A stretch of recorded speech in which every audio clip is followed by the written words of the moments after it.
Well, I hope you heard that, but it's me again, your professor, and this time what I want to talk about is your outline. If you watched the other video first, I talked about extemporaneous speaking and the use of note cards, and I just wanted to show you a quick example that this is about the size of note card that you're going to want to use. And you really just write quick words and phrases on it so that it can jog your memory on where you're going with the speech and that kind of thing. But this you won't do until after you have written this.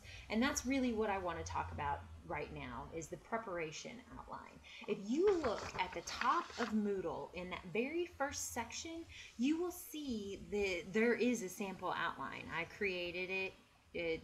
I made it up actually, and I am totally okay with you taking that outline, deleting information that I wrote in out, and putting your own information in. But there's a few key things if you do that you want to know. The first thing is that if you look at this outline and if you print off the outline while we're doing this, or while you're watching this, before you watch this, you're going to be a lot better off. So perhaps pause it right now, go print off the outline so that you can look at it as I'm going over it, because you're not really going to be able to see it right here like this. So, but if you look at the outline, there are labels, like this says introduction, attention getter, introduce the topic, credibility. Those labels are required, and they're going to go towards your grade. If the labels are missing, then you're losing points on your outline. Okay? So, follow the format, including like the transition. There's a transition. Separate it out. Put it in parentheses. Label it. Like, do all of the things that I did in this sample outline. So, let's start in the introduction. First off, as the book discusses, you don't want to write your introduction first. It's not going to be the end of the world if you do. You're just probably going to need to rewrite it if you do. The introduction, if you look at the sample outline, it is actually slightly different than what the textbook has. The textbook has 6 parts. I only have 5. Their thesis and preview the topic are different, but all you have to, you are welcome to use the 6, so you could just add another one here, and that is completely okay, and it may even be easier for you if you do that because you're using the textbook. But you're also more than welcome to do the 5, but you need to make sure that you understand what these 5 things are doing. So again, if you don't have this printed out, this isn't going to make a lot of sense, so you need to go get your outline. The first thing that you're going to be doing is the attention getter. Very self-explanatory. It's discussed in the textbook. Like, go read your textbook. But it's essentially where you grab attention. And it's very important that you grab attention too. You want to entice your audience to want to actually listen to it rather than bore them. The second thing is you introduce the topic. If you look at mine, in my attention getter, I'm discussing fighting and sprinklers and brothers. So there's a lot of different ways that I could take this speech. And so I need to clarify, after I reel them in, I need to clarify what is it that exactly that I'm going to talk about here. Then you have a credibility statement. Again, very similar to what is discussed in the textbook. In my example, I use research to prove that I'm credible. You trust me because I've done the research on this. There are other ways to go about showing credibility. Again, read that in your textbook because I don't want to make this too long. The most difficult part is what is labeled the WIFFM, which actually is a mistake. It's supposed to be WIIFM,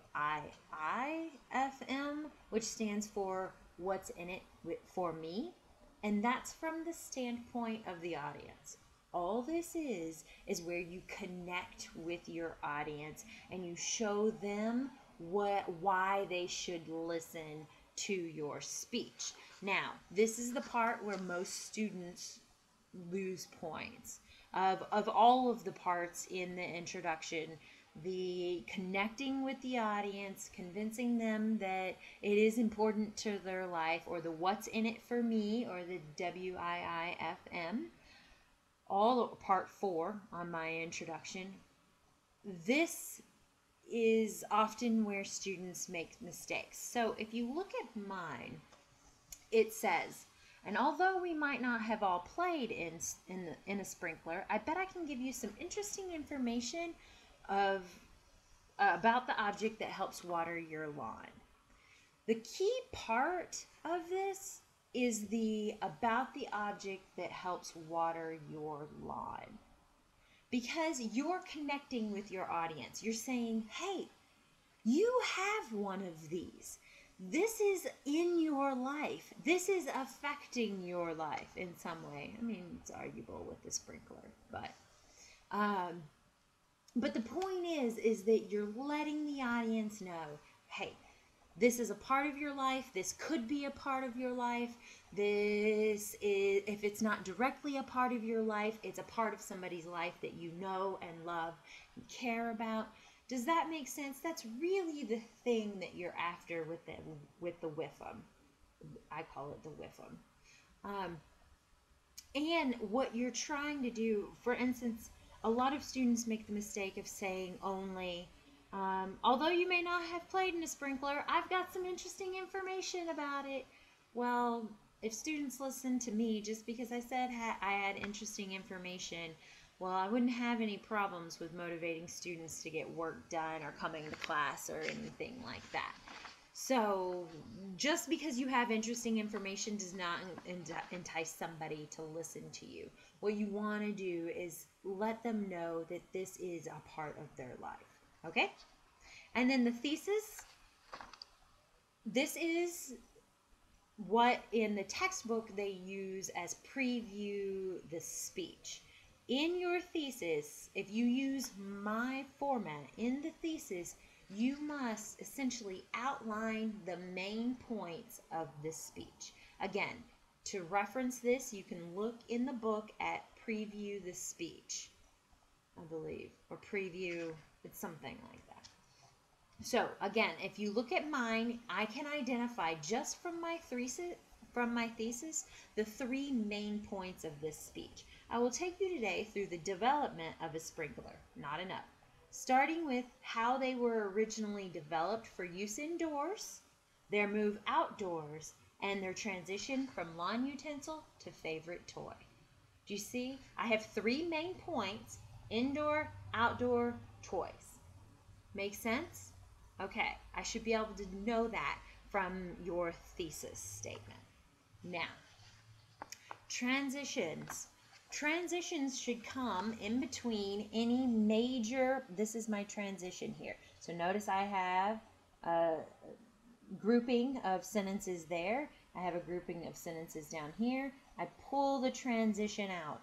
This helps me to know that you know to transition. Sometimes when you're delivering speeches, you get nervous, you mess up, and that's okay. This is the first time for many of you.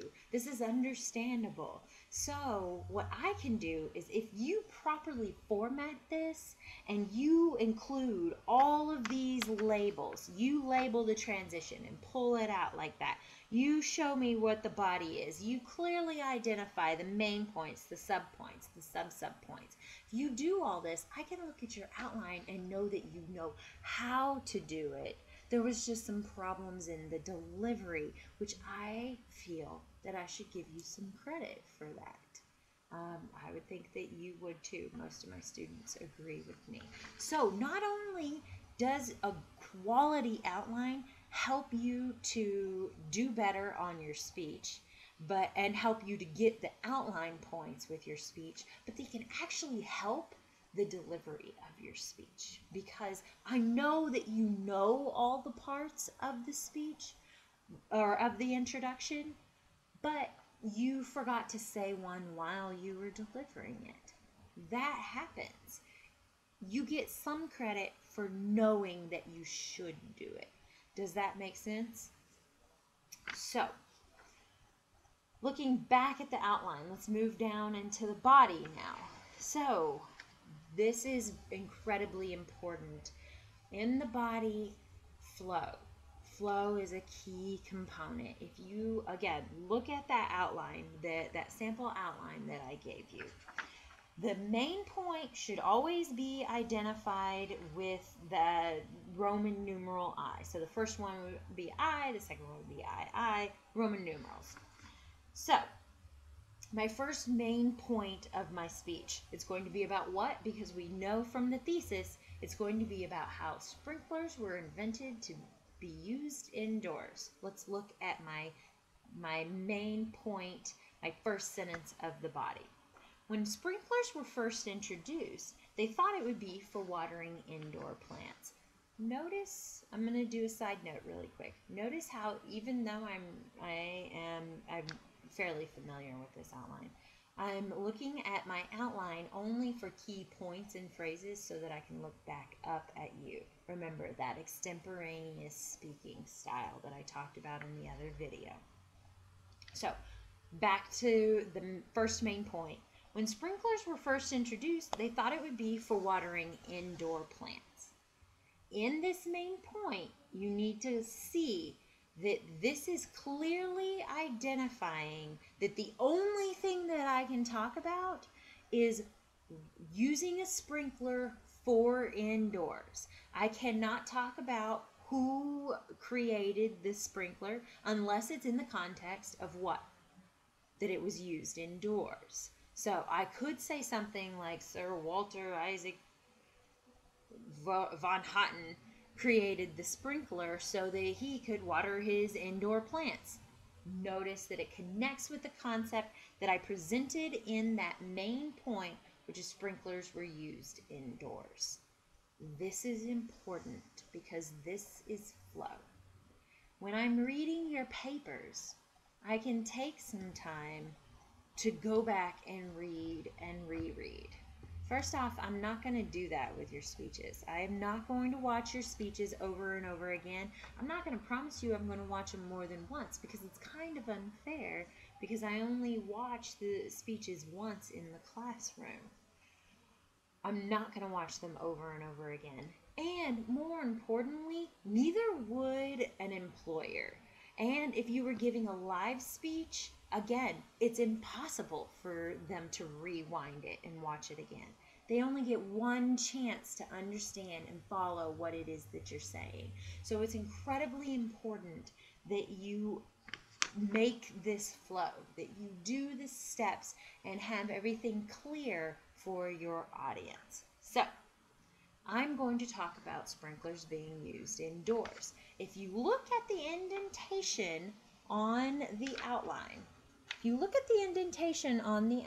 you have your main point here, your first subpoint here, which is equivalent with your second subpoint.